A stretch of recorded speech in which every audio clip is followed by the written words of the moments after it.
Good afternoon, everybody. My name is Crystal. Welcome to my YouTube channel. I'm in my flat this afternoon. Just trying to keep away from trouble. Trying to just give myself some time to relax and get some peace, and prepare myself for anything that happens. So, Alexa, what's the time, please? The time is 12:20 p.m. It's 20 past 12 in the afternoon. I haven't checked the mailbox yet. I don't expect to get any post, as in letter post.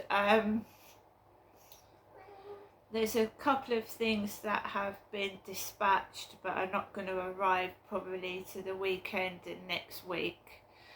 I have got everything I need. I've got nothing to complain about. I've got everything. A roof over my head, I've got food to eat, and I don't want to complain about anything, or there's no need to do anything bad because I've got everything I need. It's just mischief makers causing trouble and trying to stir up something to make somebody get all upset and provide them with free entertainment, in my opinion. And if you don't give them free entertainment, they'll probably just find something else to do and tag on to somebody else and hopefully leave me alone. Right? So trying to manipulate somebody by hurting them, harming them, that is not a nice thing to do, but that's what they're doing. Trying to manipulate and goad someone into doing something bad by trying to manipulate me by hurting me, whether it's hurting my mental health or trying to do me some physical harm, but by not actually touching me because I suffer from chronic pain. So slamming things down really hard unnecessarily, banging things and making a load of racket. Now I'm going to come on to what my mum has said, and I'm quite prepared for this weekend. I'm a strong person and I've got plenty of food and everything else, and I can deal with threats, not direct threats, because that can get you in trouble with the police and you can get arrested. So not actual direct threats as in, oh no, if you don't shut your mouth, something's going to happen to you. That is a direct threat. The police can be sent and you can get arrested for that. So this is threats in an underhand way, which I know is a threat, but to anybody else it wouldn't sound like a threat because they don't know that person. So I went out. My mum had rung, and normally I feel a bit upset after my mum has rung and I don't feel like going outside, or I go out later.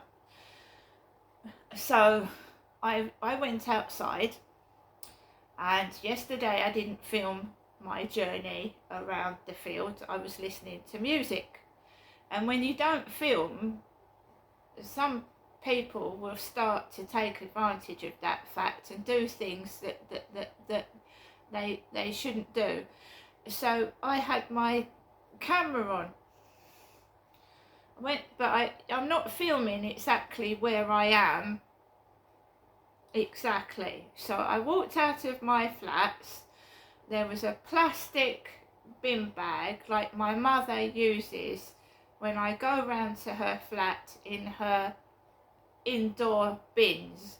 So when I go and see my mum, she's got white bin bags that she uses to line her indoor bins, and then I throw my rubbish out in these little bins. She ties up the white bin bags and puts them out with her rubbish up in Chatham. I am not using white bin bags. My bin bags are grey at the moment, they're grey. So someone had left, they've moved it now. So there was a discarded bag of rubbish outside the bin store. I opened the bin store, I put my rubbish in the bin. Came out of the bin and walked across the path and walked round the back of the flats. And either someone is moving out or moving into a flat. So I walked past the removal lorry. Then I carried on walking up, and you can hear these people slamming car boots, slamming car doors and whatnot, and I'm just keeping quiet and just holding my phone and filming it as I'm going along. And co-op staff were stood outside the co-op. I just walked straight onto the field, and no anger, no shouting, no upset, nothing. And I just walked Max up the path. I'm not an old lady, but trying to hurt me, so I'm crippled like an old person is not very nice, is it? No, it isn't. So somebody is using replica bin bags that my mother uses to throw her rubbish out. My mum has difficulty walking, and they're trying to turn me into a crippled old lady. Yesterday I was running around the field with my dog. I was happy and laughing. That same day, after the Morrison's guy had delivered my shopping and thumped the crates down hard, I started to get a pain in my knee again, and I was unable to run around the field like I had done in the morning of yesterday afternoon, which is weird.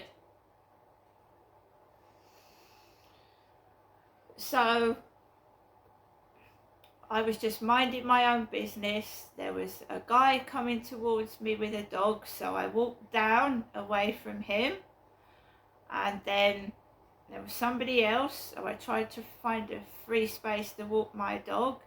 And then as I was walking down to go home, there was a couple of blokes with a loose brown dog, and my mum rang up the phone, and I didn't answer it while I was outside because I don't want to get distracted, I don't want to get upset, and I need to be careful because dogs bite. They do. Any dog bites. You go onto TikTok, and how many people have said they've gone out walking their dog and their dog has got bitten by a big dog. So I just be careful and stay away from loose dogs. I didn't answer the phone. I started walking home, and it was all quiet and peaceful. No trouble at all. I got into my flat, and as you do when you've got an older parent, I thought something might have happened to my mum. She might have needed something. So I came into my flat and put Max down, and I rang up my mother's landline phone number.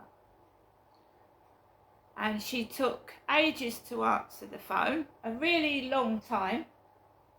When she answered the phone, I said, "Are you all right, Mum? What's the matter?" She said to me, I pressed 1471 in my landline phone, and I saw you rang me, so I rang you up. And I said, "But you'd already rung me this morning." And she said, "I rung that number and something to the effect of, your number's up, your number came up." And in my mother's speech, that means your number's up. Deaf, doesn't it? When someone says your number's up, it means it's time for you to die. Not stupid, you know. Now, if she'd said that in a direct manner, I would have got the police out. But because she said it in a way like that, how can I prove to the police that is what is meant? How can I prove to the police that is what she's saying? Now, she used to say that to my dad. My father's dead, yeah? A car came at me the other night. I'm very well aware of how to look after myself. So basically, it starts to make you panic, but so be it. I am waiting for a victim support woman to get in touch with me later on this month, so that I can get support from someone with moving out of here and getting away from this bullshit that's been going on for 4 years. It's also someone that can help you. You can talk things through with them. I mean, I don't know if I feel unsafe going in the co-op, someone can come out with me in there and witness what I'm experiencing. I don't know. I need someone to actually witness what I'm experiencing, and this constant phone calling and harassment by my mother.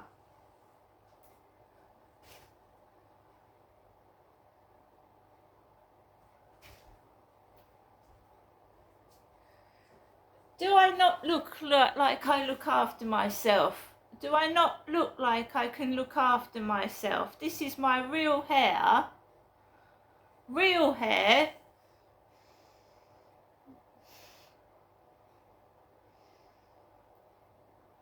I have eaten Morrison's pepperoni microwave pizza. I've made myself cups of coffee, and loud noises, really excessive loud noises, hurt me, and I have to stay indoors. It used to happen at my old address with my old boyfriend that I told I didn't want to see anymore, and I still don't want to see him anymore because of the way he was treating me. This happened when I went to Chatham Library, right? Every time I started talking to people or socialising, being forced to go home and stay indoors because of someone's outrageous jealousy and stalking behaviour. And what happens when I'm indoors? Nothing. Because I don't want to see this person anymore. I don't want to see somebody that's mistreated me. And that's my rights, to keep myself safe from an abuser, right? Why should I be constantly abused by somebody I don't want to see? So I'm stuck indoors, isolated, because some pervert out there can't leave me alone. And it happens to a lot of women. You've got every right to say to somebody you don't want to see them. You don't want to go out with them. Someone shouldn't force themselves on you. It's wrong. Man or woman.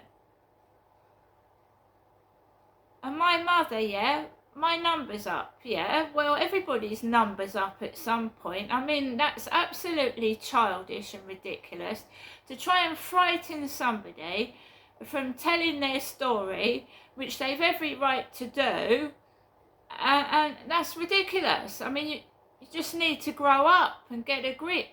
If these things hadn't have been done to me, then I wouldn't be speaking about it, would I? And that is not my problem. That's yours.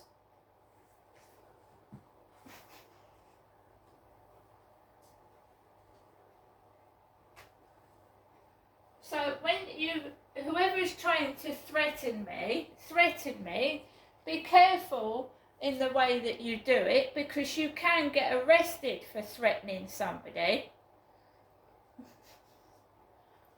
And the police won't care how old you are or what conditions you are suffering from. You don't go around making threats, death threats or otherwise, to vulnerable people.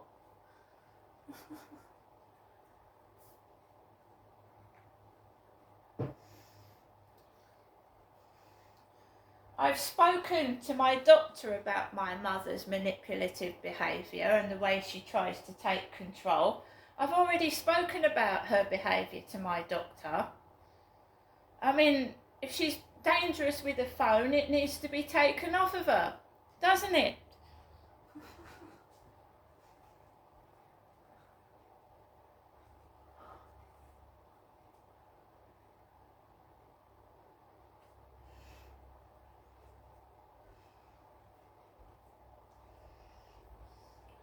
I'm keeping myself nice and safe, nice and warm at home.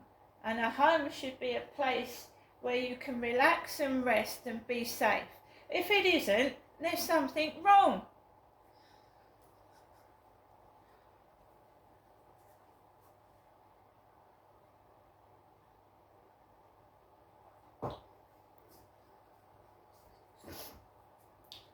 What I'm thinking is, it's been quiet. I've been sat in my flat watching horror films for about 5 hours. I've not been really speaking. I've not been really doing videos at night, so they can't keep tabs on me and hear what I'm saying. So if they frighten and cause trouble, I have to start speaking. Well, I don't know if there's been any post yet. The post lady came about 1 o'clock yesterday. I haven't seen her this afternoon as yet.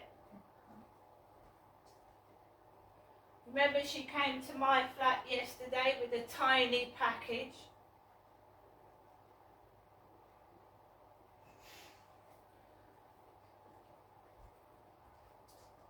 They all think that crap's going to start again, and it's not. You can bang the highest gong. You can screech the highest screech. Right? I have to protect my health from animals trying to harm me for trying to tell my story. See you later.